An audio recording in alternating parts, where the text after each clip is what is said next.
अस्सलाम वालेकुम and happy independence day. मेरा नाम है जहासे हाशमी और ये है ऑडी A5 2019 मॉडल। और ये ऑडी A5 की सेकंड जनरेशन है जो कि वर्ल्ड वाइड 2016 में लॉन्च की गई थी और ये गाड़ी अभी तक आ रही है। इसमें 2019 में कुछ रिफाइनमेंट्स की गई थी जिसमें इस गाड़ी के बैच को 35 TFSI कर दिया गया था। इससे पहले वाली कार 30 TFSI वाली बैच के साथ आती थी और उसकी हॉर्स पावर कंपैरेटिवली इस कार से थोड़ी सी कम थी। खैर, ये specific car S line variant है। मैंने इससे पहले सिंपल A5 का रिव्यू भी किया हुआ है, उसका रिव्यू आप साइड कार्ड में देख सकते हैं। ये गाड़ी S लाइन है, यानी कि इसमें कुछ फ्रिल्स डिफरेंट आती हैं। इसका बम्पर डिफरेंट है, रेयर बम्पर डिफरेंट है, S लाइन की बजिंग दी गई है साइड पे और फिर इसमें S लाइन की डोर सिल्स भी आती हैं। और S लाइन का मतलब ये नहीं है कि ये गाड़ी RS6 या S6 है, इसमें इंजन सिंपल 1.4 टर्बो चार्ज ही आता है। खैर, अगर बात कीजिए स्पेसिफिक कार की तो इस गाड़ी की डिमांड 1,90,00,000 रुपये है और ये गाड़ी साइकिल मोटरस्पोर्ट के पास अवेलेबल है। अगर आपने इसके बारे में कोई इन्फॉर्मेशन लेनी है तो आप इस जगह नंबर पर कॉल कर सकते हैं या फिर आप साइकिल मोटरस्पोर्ट को विजिट कर सकते हैं जो कि रावलपिंडी में TH2 के गेट 1 के ऑपोजिट लोकेटेड है। साइकिल मोटरस्पोर्ट में सिर्फ गाड़ियों की बाइंग एंड सेलिंग ही नहीं बल्कि गाड़ियों के काम भी किए जाते हैं, जैसे कि tint, wrap, ceramic coating, PPF, graphene coating. फिर यहाँ पे गाड़ियाँ फेसिलिटी भी की जाती हैं, गाड़ियों के पार्ट्स भी अवेलेबल होते हैं, प्लस यहाँ पे एक पेंट बूथ भी अवेलेबल है जहाँ पे गाड़ियाँ पेंट भी की जाती हैं। सो गाड़ियों के किसी भी तरह के काम के लिए cycle motorsports is the place. Plus cycle Motors की टोटल 2 ब्रांचेस हैं, एक रावलपिंडी में DH2 के गेट 1 के ऑपोजिट लोकेटेड है और फिर एक रावलपिंडी में मरी रोड पे लोकेटेड है। इन दोनों ही ब्रांचेस पे गाड़ियों के बाइंग एंड सेलिंग के साथ साथ ये सारे काम किए जाते हैं। खैर, overall it's a great Audi and today I am going to review it. Let's start with the exterior of this car. Pakistan में ऑडी A5 काफ़ी ज़्यादा फेमस हो गई इस जनरेशन के बाद से और उसकी वजह यह है कि इस गाड़ी की लुक्स वगैरह बहुत ज़बरदस्त हैं। प्लस ऑडी कम पैसों में बहुत ज़्यादा फीचर्स ऑफर करती है। इसमें ऐसी बहुत सारी चीज़ें आती हैं जो कि ये गाड़ी 2 करोड़ में ऑफर करती है, जबकि मर्सिडीज़ यही सारे फीचर्स तकरीबन 3.5-4 करोड़ में ऑफर करती है। और फीचर्स क्या हैं मैं आगे जाकर कवर करूँगा इसके इंटीरियर में। फिलहाल अगर बात कीजिए इस गाड़ी के फ्रंट लुक की तो ये बड़ा शार्प सा है। इसकी हेडलाइट्स बुलेट शेप में है, बड़ी पॉइंटी सी हैं ये, और इसके अलावा फिर इसमें काफ़ी ब्राइट ऑडी की DRL आती हैं। Audi by the way famous ये भी DRL की वजह से है and this car is no different. इसकी DRL भी काफ़ी स्ट्रॉन्ग सी हैं। फिर इसमें हेडलाइट में LED पॉइंट्स दिए गए हैं लो और हाई के लिए अलग-अलग, और इसके अलावा इसकी लाइट के एंगल भी ऐसे होते हैं कि इस गाड़ी को फॉग लैंप की ज़रूरत नहीं पड़ती, तो इसमें फॉग लैंप है ही नहीं। फिर इसके अलावा इस गाड़ी में हेडलाइट वॉशर भी आते हैं, नीचे यहाँ पे ये स्लॉट्स दिए गए हैं ऑन बोथ साइड्स जो कि इसके हेडलाइट्स को वॉश करते हैं। इसके अलावा फिर इसके फ्रंट पे ये ऑडी की सिग्नेचर ग्रिल दी गई है, इसमें काफ़ी सारा क्रोम दिया गया है और इसके अलावा इस गाड़ी में हेडलाइट ऑटोमेटिक फीचर के साथ आती हैं और वाइपर भी रेन सेंसिंग आते हैं। इसके अलावा हाइट के लिहाज से गाड़ी काफ़ी लो है। फिर इसके अलावा ये गाड़ी क्योंकि S लाइन वेरिएंट है तो इसके फ्रंट बम्पर के अंदर यहाँ पे ये एयर के डक्ट्स दिए गए हैं जहाँ से गाड़ी हवा सक करके टायर्स के पास से बाहर करती है। ये गाड़ी क्योंकि थोड़ा स्पोर्टियर सा वर्जन है तो इसमें इस तरह की चीज़ों पे काफ़ी ज़्यादा वर्क किया गया है। और ये इस गाड़ी की साइड प्रोफाइल जो कि पूरी कार की तरह काफ़ी एग्रेसिव है। इसमें करेक्टर लाइन्स बड़ी डिस्टिंक्टिव सी आती हैं इस तरह से कि इसका बोनट जो है ये फ्रंट से थोड़ा सा बाहर आया हुआ है। फर्स्ट लुक में तो आपको लगेगा ये थोड़ा सा डिस्प्लेस हुआ है, साइड पर हुआ है, लेकिन ऐसा नहीं है। इसका बोनट बोथ साइड्स पे इक्वली इतना ही बाहर है, तो ये मेरे ख्याल से एक मजे की चीज़ है। इसके अलावा फिर यहाँ पे एक ये फेक एयरवेंट दिया गया है, लेकिन इस स्पेसिफिक कार में इस पर S लाइन की बैजिंग दी गई है। और उसके अलावा रिम भी इस गाड़ी में काफ़ी मज़ेदार है लुक्स के लिहाज से, जिन पे मैं आगे डिस्कशन करूँगा अभी। फिर अगेन इस गाड़ी में पार्किंग सेंसर यहाँ साइड तक दिए गए हैं, तो ये गाड़ी आपको साइड के ऑब्स्टिकल भी इंडिकेट करती है। अगर बात कीजिए फीचर की तो इस गाड़ी का साइड मिरर रिट्रैक्टेबल है, एडजस्टेबल है और इसमें ऑटो का फीचर भी आता है, प्लस ये हीटेड भी है। और ये इस गाड़ी की एब्सोल्यूट साइड प्रोफाइल जो कि लुक्स के लिहाज से बड़ी मज़ेदार है। और इसके अलावा यहाँ पे कुछ चीज़ें डिफरेंट आती हैं as compare to other cars. Number 1, एक तो इस गाड़ी के डोर हैंडल ऊपर की तरफ खुलते हैं लाइक दिस। फिर आप इसका जैसे ही डोर अनलॉक करते हैं तो इसका ग्लास नीचे होता है और बंद करते हैं तो ये ऊपर जाता है लाइक दिस। और इसकी वजह है और वह यह है कि इस गाड़ी में एक कन्वर्टेबल वर्जन भी आता है जिसकी वजह से इस गाड़ी में भी डोर्स बॉर्डरलेस हैं। मोस्टली गाड़ी में आपको डोर्स के ऊपर एक बॉर्डर देखने को मिलता है जिसमें ग्लास फोल्ड होता है, बट ये बॉर्डरलेस डोर है। अगर आप इसकी विंडो रोल डाउन कर दें तो इसका डोर सिर्फ इतना सा है, मोस्टली कन्वर्टेबल कार्स की तरह। Same goes for rear doors. और इसके अलावा इस गाड़ी में फिर सॉफ्ट अनलॉक चारों ही डोर्स में आता है लैंड क्रूजर V8 की तरह। यहाँ पे एक स्लॉट दिया गया जहाँ से आप इस गाड़ी को लॉक और अनलॉक कर सकते हैं। इसके अलावा ये गाड़ी क्योंकि S लाइन वेरिएंट है तो इसमें जो ये साइड स्कर्ट्स हैं इनमें एक ब्लैक वाला पार्ट आता है। अगेन ये किसी नॉर्मल ऑडी में नहीं आता। और इसके अलावा ये गाड़ी बैक पे आते काफ़ी वाइड हो जाती है। इसके डोर पैनल्स काफ़ी वाइड हैं, रेयर फेंडर्स काफ़ी वाइड हैं। और इसके अलावा ये गाड़ी कैटेगरी के लिहाज से स्पोर्ट बैक शेप में आती है। स्पोर्ट बैक का मतलब ये है कि ये गाड़ी बैक पे आके एकदम से बड़ी नीचे हो जाती है।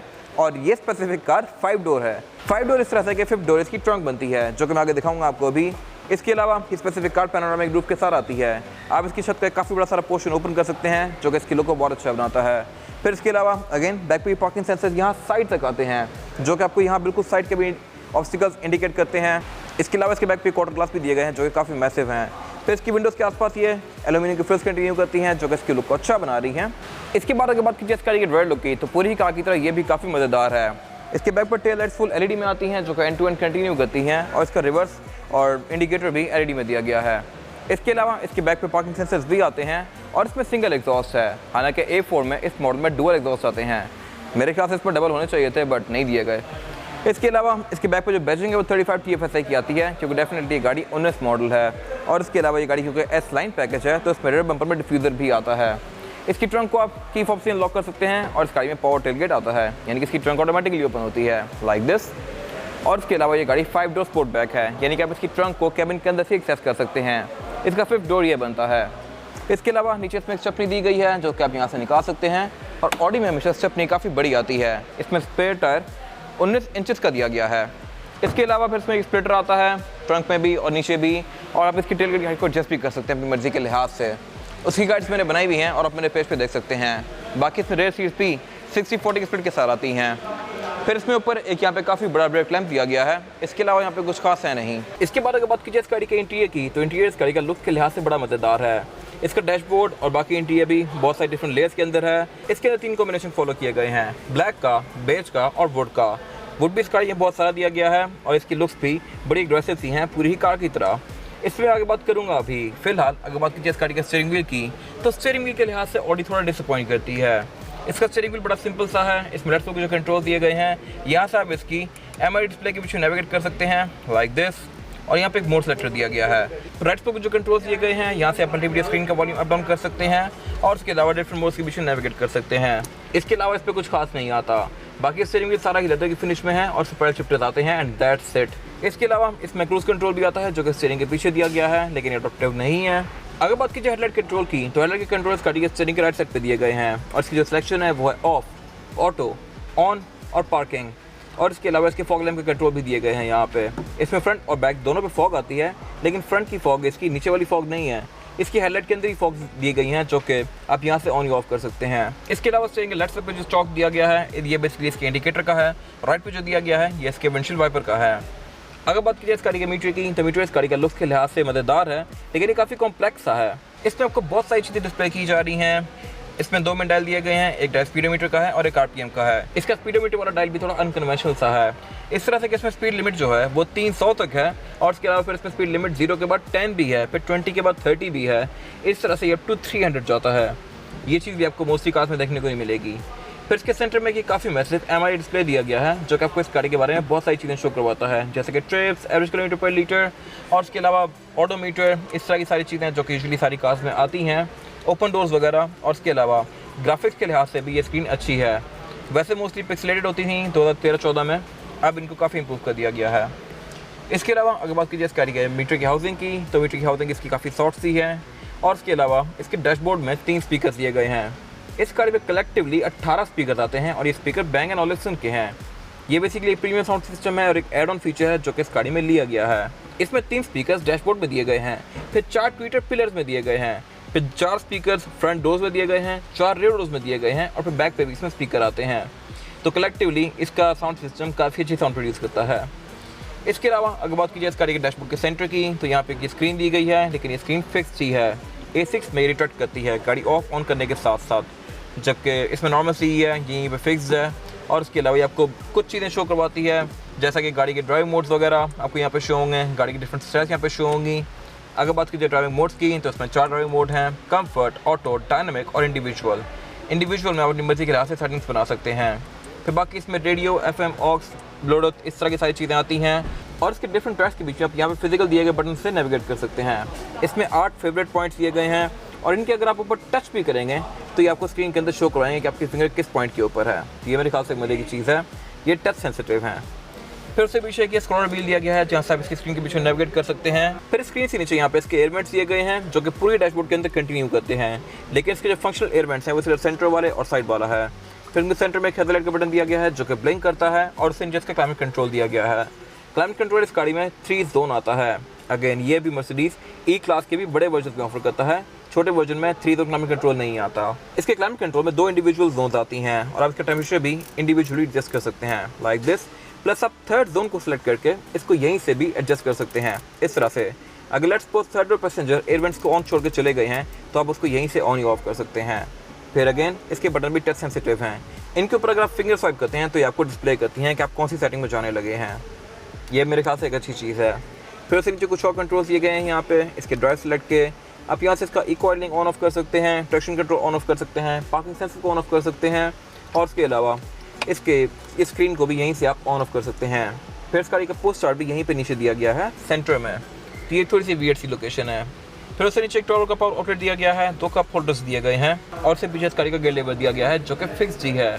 ये A6 से बेहतर है लुक्स के लिहाज से भी और फील के लिहाज से भी। इसको आप जिस गियर में भी करेंगे ये फिक्स ही रहेगा। और उसके अलावा पार्किंग करने के लिए यहाँ पे अलग से पार्किंग का बटन दिया गया है।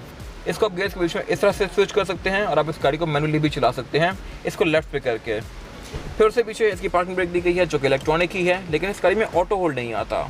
अगेन ये मेरे ख्याल से थोड़ी सी वियर्ड सी चीज़ है। ऑटो होल्ड का स्लॉट यहाँ पे ब्लैंक दिया हुआ है। फिर उसके बाद यहाँ पे इसके वॉल्यूम रॉकर दिया गया है और ट्रैक आगे पीछे कर सकते हैं आप इससे। फिर उससे पीछे इसका की होल्डर दिया गया है, एक पॉकेट दी गई है, सेंटर कंसोल दिया गया है और इसमें एक ये सिग्नल लाइट आता है। सेंटर कंसोल भी इस गाड़ी को बहुत ज़्यादा स्पेशियस नहीं है और इसके अंदर एक चार्ज ओनली का पोर्ट दिया गया है और एक ऑक्स का इनपुट दिया गया है। यहाँ पे अपना फ़ोन लगा के इसकी स्क्रीन के साथ अपना मीडिया प्ले कर सकते हैं। बाकी हाउसिंग इसकी लेदर की फिनिश में है और अगर बात कीजिए इस गाड़ी की सीट्स की तो सीट्स इस गाड़ी की पूरी ही लेदर की फिनिश में है अगेन। और इसमें काफ़ी टैक्टिकल सी स्टिचिंग कंटिन्यू करती है जो कि इनको काफ़ी अच्छी फील दे रही है और ये सीट्स हैं भी काफ़ी ग्रिपी साइड से। फिर यहाँ पे एक और चीज़ अच्छी है और वो ये है कि इसमें ड्राइवर और पैसेंजर दोनों की सीट्स इलेक्ट्रॉनिकली एडजस्टेबल है, प्लस इसमें लंबा सपोर्ट भी आता है जो कि 4 वे एडजस्टेबल है। अगेन ये चीज़ मर्सिडीज इस प्राइस पॉइंट पे ऑफर नहीं करती। फिर अगर बात कीजिए इसके डोर्स की तो डोर्स में भी सेम ही लेदर कंटिन्यू किया गया है और वुड भी कंटिन्यू किया गया है डैशबोर्ड वाला। डोर पैनल इस गाड़ी के बॉर्डरलेस हैं और इसके अलावा इसमें साउंड सिस्टम भी Bang & Olufsen का आता है जिसके 2 स्पीकर्स ऑन ईच साइड दिए गए हैं। इसके अलावा अगर बात कीजिए इसकी विंडोज़ की तो विंडोज़ गाड़ी की सिंगल टैप वाली आती हैं, यानी कि आप इनको सिंगल टैप से फुली रोल डाउन या रोल अप कर सकते हैं लाइक दिस। और इसके अलावा इसके साइड मिरर्स को भी यहीं से फोल्ड या अनफोल्ड कर सकते हैं इस तरह से। और इसके अलावा इसके साइड मिरर हैं भी हीटेड, तो आप इसको हीटर पे भी यहीं से लेके जा सकते हैं। फिर इसके अलावा इससे आगे इसके लॉक का बटन दिया गया है। इसके डोर्स को भी आप ड्राइवर की साइड से लॉक कर सकते हैं। और इसके अलावा एयरबैग की अगर बात की जाए तो एयरबैग इसका में टोटल 8 आते हैं। एक एयरबैग स्टीयरिंग के अंदर माउंटेड है, एक डैशबोर्ड में, 4 पिलर्स में और फिर 2 सीट्स के साइड पर। इसके अलावा अगर बात की जाए वैनिटी मिरर की तो इसमें ये दोनों के लिए आते हैं, ड्राइवर और पैसेंजर के लिए। और इसके अलावा फिर इस गाड़ी में रेयर व्यू मिरर भी ऑटो डिमिंग वाला आता है।